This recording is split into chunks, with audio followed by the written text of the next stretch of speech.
was rolling, and I'm finally leaving from work. I got through the last day, it wasn't as bad as I thought it was going to be. Classic expression. Obviously, like in my last video, I kind of talked about how I was struggling with kind of being in the danger zone, so to speak. Not like I was, guaranteed to relapse or anything. I've dealt with this kind of stuff before, but I kind of sort of powered through the day, and obviously, the presence of caffeine, definitely helped. Had some cups of tea during my breaks and that sort of deal, but I really just kind of tried to focus on my work, and was able to get through that and sort of bounce back. Ironically enough, I don't think I didn't get as much sleep last night as I did the night before, but strangely it kind of had way more of a positive effect of sort of clearing out the negative effects of what I was essentially dealing with.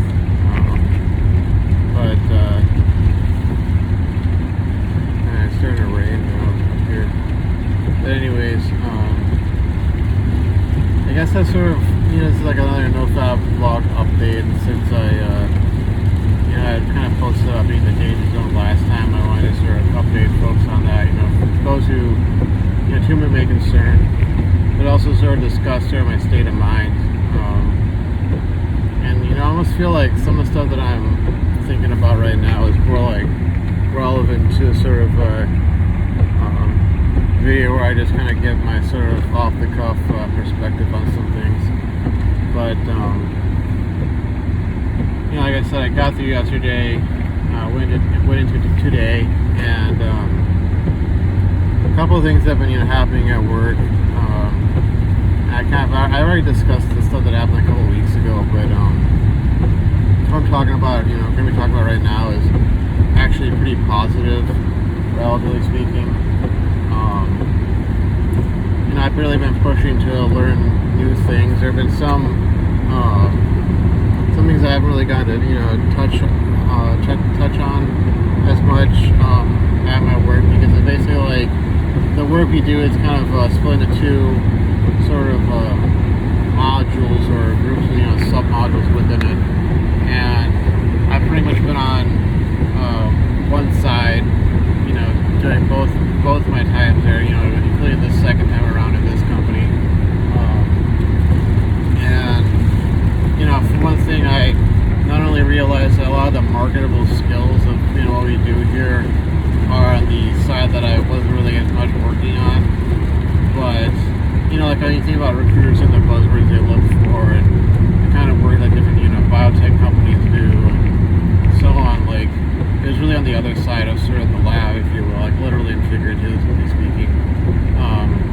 And when I switched over to this shift, I I made it quite clear on the other shift, but for a variety of reasons, they never really sort of followed up on things. But the new shift, they heard about what my interests were, and so they tried to, because they were way more conducive, I think, have better sort of company culture, if you will. But they essentially sort of tried to, I guess you could say, pull me up to that side of things. And they put me on this one module in particular that I've really been wanting to learn, and I guess from what I can tell, I really showed that I was, not only just picking it up, but doing really good work. And then, kind of, sort of building a rapport with one of the leads, this is the one who had tried to recruit me to or pull me over to, their side of the week back when I was doing all this overtime and really helping them out with stuff. Basically saying, hey, I'd like to get onto this side of the lab, sort of thing. And she's pretty much the one who plans out, most of our days. The supervisor's there, and he kind of does the higher level stuff. But when it comes to the assigning people to different tasks and training and all all that sort of stuff. Basically, like, she's kind of like the senior lead in charge of everything, and so, I go on one of these days, I think it was like a couple weeks ago, and I see I'm assigned to that whole side of the lab, they're training me, and in addition to this, I had applied for this opening for, a position as one of the leads as well, and I kind of mentioned that to her, and had a little, like, talk with her about it, asked her questions, and getting her perspective on things, because, she'd obviously, at one point in time, been, one of us, technicians, that sort of thing, and then, worked her way up to being one of the leadership positions. But I kind of had noticed a pattern of, some people had moved up out of manufacturing, up from the manufacturing floor into other positions. They had to get in some sort of leadership position where they were exposed to things like, let's say, troubleshooting the equipment, or handling issues with, QC, etc. And I'd gone through a time being really frustrated and angry, thinking, like, why am I not making any progress? I'm doing all this work, and some of it was, honestly, like, the other side of the week, like, they were way more openly ideologically driven, in the sense that, whatever ism or ism, label you want to throw out there, they'll be very much like, oh, this is my perspective on things, this is how I, as sort of it's not even ideological, but like, sort of like as an activist, how I want to, use my influence to, counteract this, that, and the other great evil in the world, or, whatever, wording you want to use. There's definitely that sort of slant there, maybe not 100%, but, definitely, significant enough there for me to notice it. But, I just sort of figured out that, okay, I gotta get into some sort of position where I'm being exposed to this sort of stuff, because, it's kind of interesting that, when you go out in the world, it's people will say, oh, it's not what you know, it's who you know, and there is definitely a, perspective on that, or influence of that, sort of deal, but, a lot of it is like, it's experience. Experience counts a lot more to a lot of people than, theoretical knowledge. Like, have you actually done this thing in real time, in, a real world scenario, and how did you handle it? How did you, fix this issue or so, How did you react, that sort of deal. More than just, well, I know how to calculate, this quantity, or I've read this book or something like that, So, I finally decided to just go, when this opportunity came up, even considering the fact that I don't really have as great of a chance compared to at least the other folks that I suspect, are on the list of folks who have applied. But, I wanted to take that chance. I wanted to show, not just initiative, but a desire to grow with the company, and really that, I don't want this to just be some job. I feel like I'm rapidly approaching, as I follow through my, financial plan. I've talked, obsessively about getting out of debt, building wealth, getting that, getting my finances right, all that. As I, rapidly approach that station in life,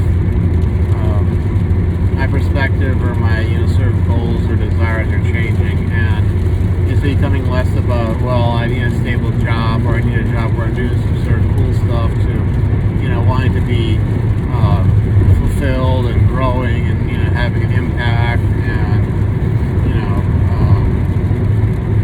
what do you call it, like, being able to see myself getting into something that I've really been wanting to get into career-wise, for quite a while, being at a place where I've got, I guess you could say, to borrow some of that red pill terminology, that I've got options, I got maneuverability, I've got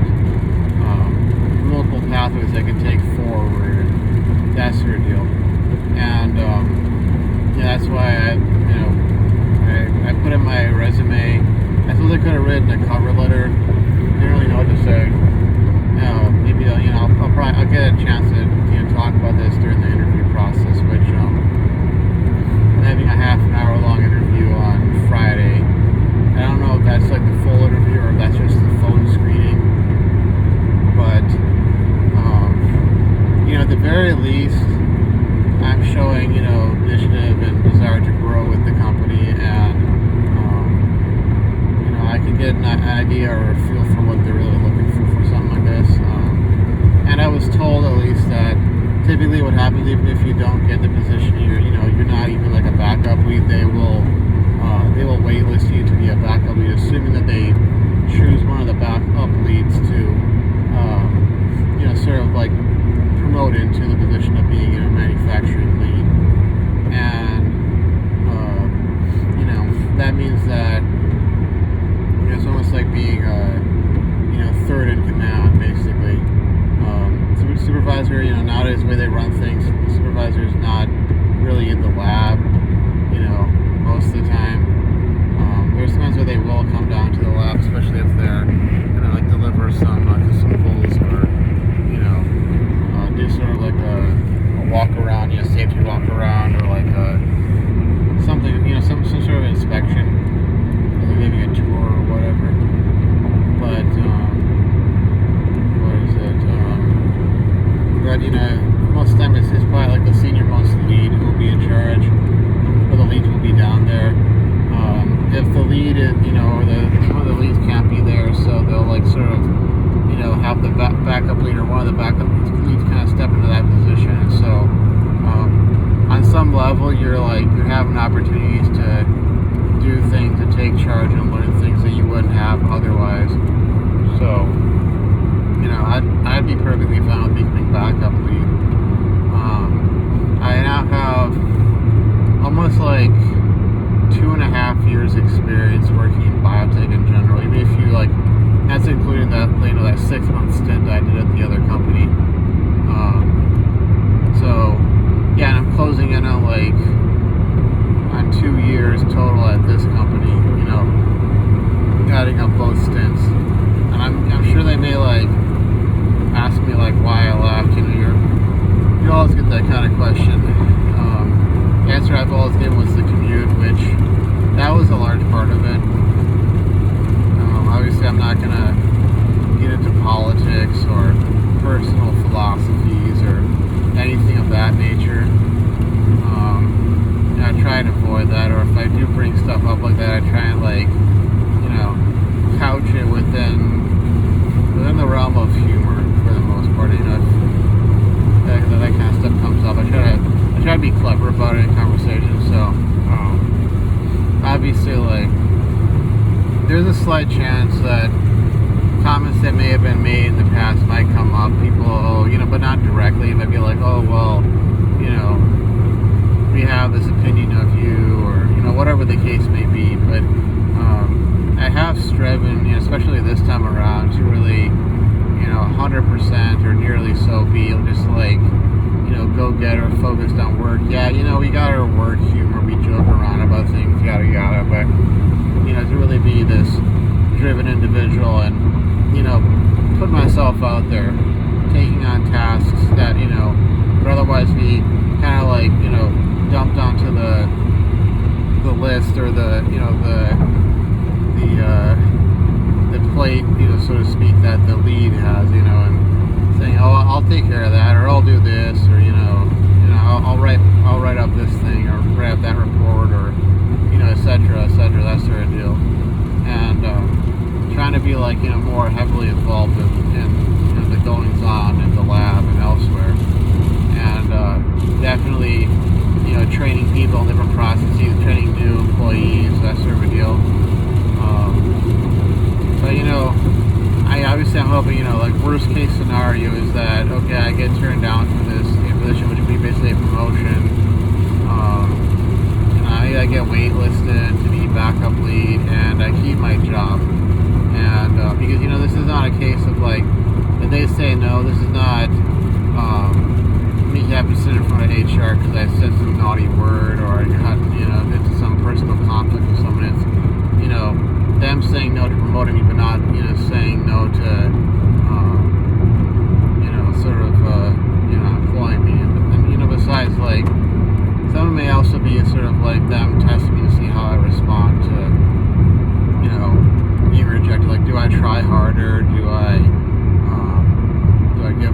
get angry, that sort of thing, But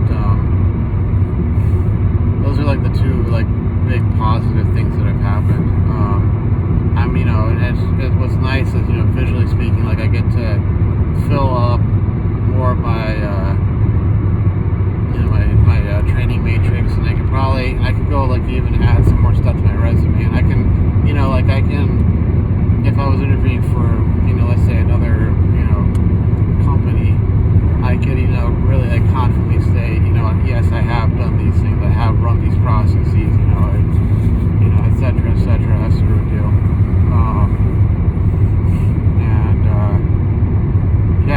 So like that's been happening.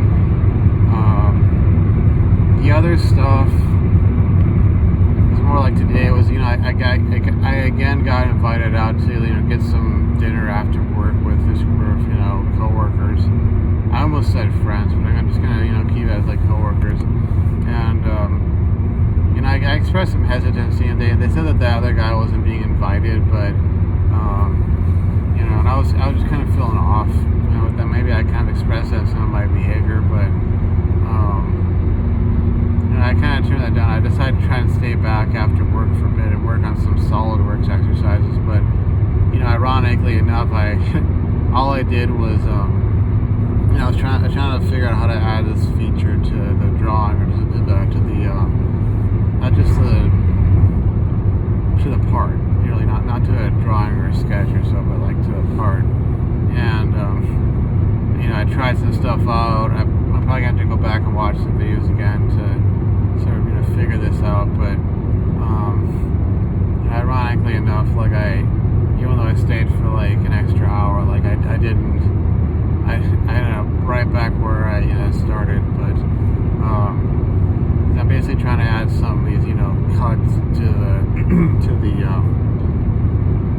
the part, because I have like the actual like block basically drawn out, but I needed to add some like some holes to it, but they have to go at a certain angle along a certain path, and struggling figuring that out. And I'm picking away at this Udemy SolidWorks course. Probably get to practice more outside of just the exercises, or maybe I'll go through all those the sketches or drawings they have, but there's going to be some extra work required outside of that course, just to be ready for like the Certified SolidWorks Associate exam, which is kind of like the first level. And I think I just want to go up to the professional level, probably for mechanical design. I've had a couple extra possible certifications thrown in there, but I'm probably going to just add some asterisks next to them, because I don't think I necessarily need those, but they might be nice to have, but I don't know what value added they would bring, because I think pretty much for the most part SolidWorks is really good for mechanical design, and then the other stuff is kind of like Dassault Systems, kind of like almost like trying to add extra bells and whistles and sub modules and features and such to try and expand their market and compete with other companies, where there are other companies that probably specialize in like printed circuit board design, or stuff for injection molding machines or so, and maybe the one or two of the ones that they have there I might get, but assuming obviously I can pass the exams for those, but I'll have to look into other stuff, because I definitely want to have a mechanical design sort of thing down, where I can be doing drawings for like working with metal or wood or so, but like also injection molding type simulation type stuff, because these are the things that like I need in order to get into an actual design engineer position, where where I might be designing fixtures, or maybe even plastic like parts that would be used for like some biotech manufacturing process or something of that nature. And obviously as I'm going on, I'm kind of like going along, I'm kind of figuring out more and more what I need to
part, they're cool people.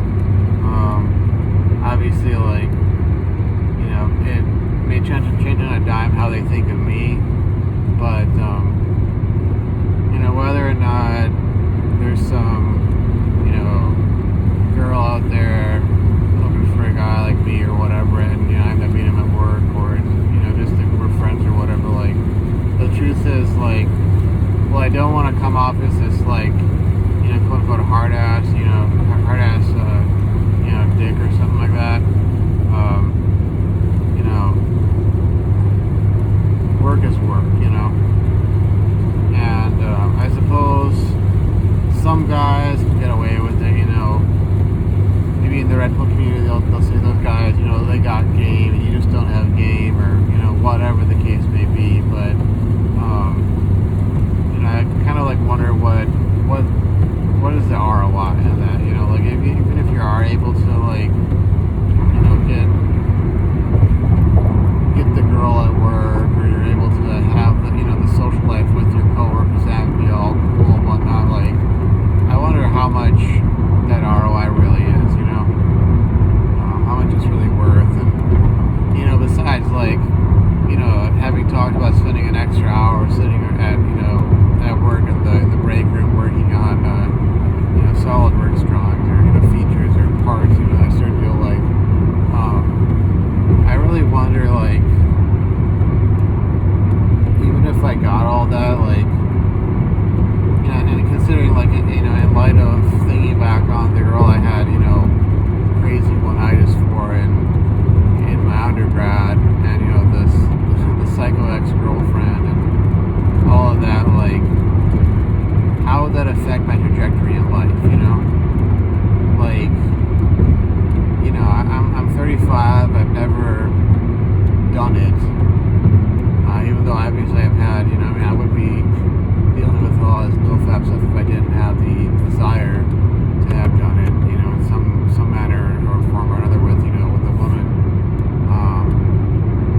But, you know, I kind of wonder, like, almost like thinking, like, what would my life be like if I had gotten that girl? Where would I be at? What would I be doing, you know? Same thing with the psycho ex-girlfriend. What if I had gotten married to her, and, you know, she moved over here to be with me, and we'd been, you know, a married couple and all that kind of stuff? What would the reality of that been like? You know, given how things typically go when you have, you know, a girl like her move over to a country like this, or you get a girl like the one-itis girl, as I referred to her, you know, the girl like that one-itis for in college. You know, you get with a girl like that, you know, typically how things work out, and, you know, divorce and social dynamics and whatnot, like, it doesn't seem like it would have, in retrospect, you know, really been a great set of circumstances to be in. I definitely would not be able to focus on things like getting out of debt, or furthering my education, or things of that nature. And I'm sure, for instance, you know, the one-itis girl, without a doubt, would be thinking about the other guy, and thinking about, you know, leaving geek for him, and, you know, all the things that, you know, she would have to sort of finagle in order to do that, you know, that sort of thing. And, you know, probably would have been even worse for me at that point, you know, because I would have had the experience of having gotten what I, you know, had wanted, and thinking really that I was truly losing out on it, you know. And, you know, I definitely know without a doubt that, like, you know, as I say, maybe other times I might doubt it, but, you know, thinking about, like, when I sat down, logged into my Credit Karma account, and really saw how much debt I was in, and that debt didn't even include my credit card debt or the parking fines I owed, which, you know, bumped that all up to, you know, like, a decent amount more. You know, obviously it was like kind of a fraction of the debt shown on Credit Karma, but man, like, I don't know. It would not have been a good spot to be in. And you know, I find myself thinking along those lines because of the stuff at work, because it's kind of like, yeah, I could try and be buddy with all these folks and friends, and, you know, and they're not, you know, bad folks. I kind of don't like using that language, but it's like, would I end up in some really bad situation where, I thought they were my friends and they turned out to not be my friends? Or would it be a case of like, yeah, we'd all be friends, but we'd be stuck? And would I get stuck as a manufacturing technician? Would I, instead of, having spent, X number of hours per day, per week, per month, per year, working towards these certifications and, bringing up my GPA, or studying for,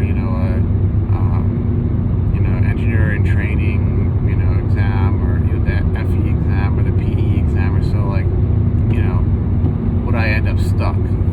Because, in manufacturing in general, if you're in a, field of manufacturing where there's, solid demand for what you're making, you can make good money. And if you're good with money, you can become wealthy, I mean, having researched my, my genealogy and all that, which I don't think I've uploaded that video. I have to go back through and see if I haven't deleted that video there. I was talking about that kind of stuff, but having, researched that and really started to, as a result, sort of expanding out of just reading about the individuals in my, bloodline, but kind of researching into the social circumstances and societies, that they lived in, the upbringing of that era, et cetera, different eras, going all the way back to the medieval period, and, before that. You have all these stories of sort of like the origin of some noble house and how they rose up, and the, sort of the tales of, the founder, like of the house, or you could think of, in modern day terms, like the founder of some business dynasty or political dynasty, maybe a guy who was, a shoe shiner in New York, or, you go back to the medieval period, maybe he was a serf, and he somehow, was able to, finagle a way to, both like pay his rent, pay his due to his, his liege lord, so to speak, who owned the land he lived on, and at the same time save up enough to sort of like buy his way out of serfdom, and then, he, in effect, and he got himself free. Maybe he, like, as part of the deal was like granted, having maybe paid off the lease on the land or something like that, he was granted ownership of that land, so he became sort of the, the freeholder, the first freeman of that family. And, maybe it was, 10 or 12 acres, or something like that. Maybe it was 5 acres. Maybe it was just a handful of, of acres of land. But then, his son doubled the family holdings, and his grandson, doubled that, and so many generations later, they became like, landed gentry or something of that nature. Maybe like somewhere along there, having acquired enough, wealth, they were able to gain access to the kind of training and education that allowed them to become, knights, and then they, rose up through the, nobility, became, this title or that title. You read those kind of stories, and it's kind of like, given that the way things, and, I don't know these were always 100% the way things, are. I mean, obviously there's always been sort of a dark side of reality or society or civilization, regardless of where you live in the world. But given that, I see things going more towards almost like a neo-feudalist, sense, and I can probably talk about that in another video, but I started kind of envisioning life in those terms, especially with certain, one movie in particular that came out, back last year, towards the end of last year, but envisioning things in those kind of terms, it's kind of like you could be, quote unquote, a dead serf nowadays, be working at some manufacturing job, and you figure your way out with money, and how to minimize your cost of living, and throw as much as your paycheck at your debts as possible, and probably literally like get yourself out of debt serfdom, buy your way out, so to speak, or pay your way out. Then start stashing away some serious savings, and then after you've got your emergency fund in place, and pivoting towards buying stock and gold and silver and land and crypto and all that, doing all that kind of stuff, and you starting this off, maybe the next generation carrying it on, assuming you have kids, and then they have kids and so on. You could be that person theoretically, kind of started off some sort of family bloodline of sorts, in the sense of a distinguished bloodline even today. But it's kind of like, and you wouldn't even necessarily have to be going and pursuing an advanced degree in some STEM field.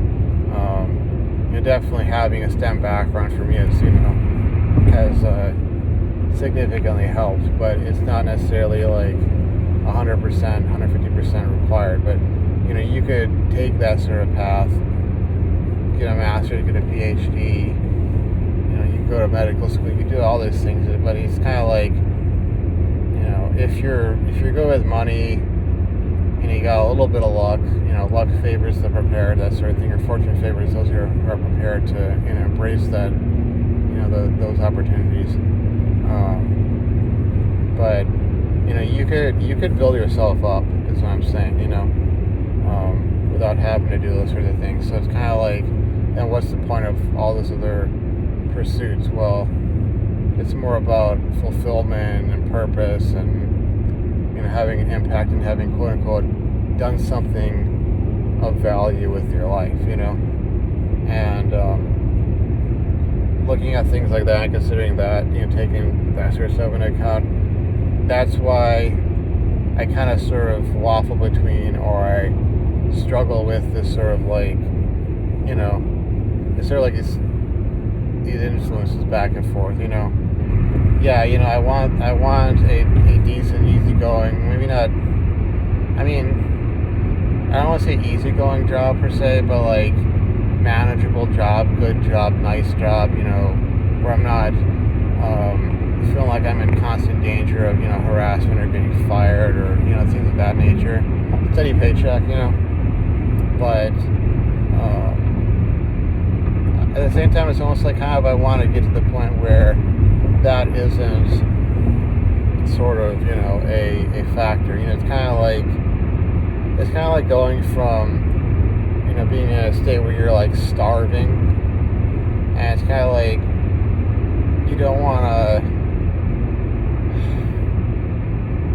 to be like just satiated and get fat and all that, but at the same time, like, it's almost like you want to get to a point where choosing between let's say a crummy or unfulfilling or stuck in the mud sort of job that happens to pay a steady paycheck and puts food on the table, versus starving, where that's not even like a consideration anymore, and I guess in a broader, more metaphorical sense, that's kind of like what I'm sort of aiming towards, where it's like, for now, this job's been decent, been good for the most part. There have been frustrations, definitely, but I've been able to accomplish some pretty decent feats financially speaking over the last 8 months. I paid off a student loan that my uncle had signed on to, had co-signed on to, paid that off. Paid off my car in about 2.5 to 3 months, which put me like about 3.5 years ahead of time. Of course, ironically enough, it kind of dinged my credit score a bit, because that's just how that system works. It's kind of meant to get you stuck spinning your wheels in place. So you'd be like a debt serf, for the remainder of your life, that sort of deal. Again, I can kind of talk about that, get my perspective on things, because I think I've I think I've broadened it a bit, in terms of like taking into account, his history and all that. But it's a good job that I have right now, But it's the sort of nature of being a human that being discontent is part of it. You get to that next new level, you're like, okay, cool, I'm here. But then after a while, it's kind of like plateauing, and now you're like, oh, okay, what's next? And I think it kind of ties in with the sort of drive towards survival.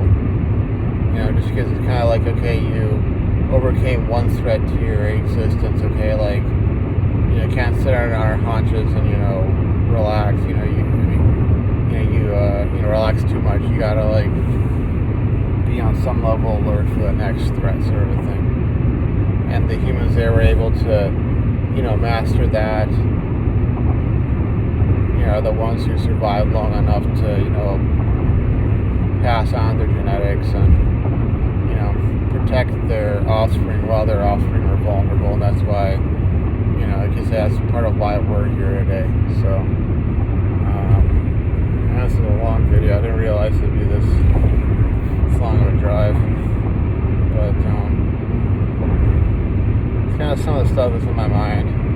I've also been, I guess, kind of thinking whimsically about some stuff, but, that might be better for another video, because it has to do with, almost like a philosophical question that one of my coworkers kind of posed to me, and it was like, just kind of like asking, folks, a couple of us, like if they were going to go on vacation, where would they want to go? Just, sort of as a conversation topic, and it kind of got me thinking about, like, whether or not really my state of mind is such that it's about, where I'd be going or the state of life I'd be living, because I've been, like, zeroed in on this whole getting out of debt deal and building wealth and whatnot. And, I've had coworkers and such, who have been globetrotting even in the midst of the pandemic, globetrotting or, traveling here and there. And, I suppose I could have done something like that. Maybe I could have gone and seen some people I've, been wanting to see for a while, but, like, I was just so much focused on, like, getting out of debt, keeping the job, or, getting the job, trying to work my way up, corporate ladder, that sort of thing, make something of my life, make something of myself and my own sacrifices and the sacrifices, others have made, on my behalf, sort of a deal. And, it's kind of, like, ironic, to consider that question, because, it's like I could have, because of how many hours I was working, I could have had the means to go all these places, but I didn't. But then the folks who were going all these places, they were obviously able to do that in part because they were working all those hours. But at the same time, you'll hear them complaining about how much, student loan debt they have, and, very much having this sort of mentality of, like, they want somebody else to, forgive their debt or save them from, all these things. And, when I compare the numbers that I was looking at when I graduated versus the numbers that, they have, like, I was in a way worse of a situation than they were. And now I'm in, financially speaking at least, a far better situation than they are in, because, it's almost like the grasshopper and the ant, Aesop's fable of that. But, anyways, obviously I got a lot on my mind, and I've, been kind of all over the place, but, it's past 41 minutes now. Anywho, I don't know, I'm probably gonna maybe grab some food, chow down a bit on that, get something to drink, and try and unwind and then go to bed. Tomorrow might be a bit of a busy day, we'll see. And let's see, tomorrow is Tuesday. I know on Friday there's the whole interview, and I'm just kind of like, stay cool, calm, and collected about that. But I also kind of like, you know, do what I think I can do to sort of prepare for it. But anyways, enough of me rambling. I'll sign off here. You know, begin the upload of this, and then maybe I'll jot down some stuff, you know, for other videos I want to talk about. But anywho, I'll see you folks around. Thanks for watching. Bye bye.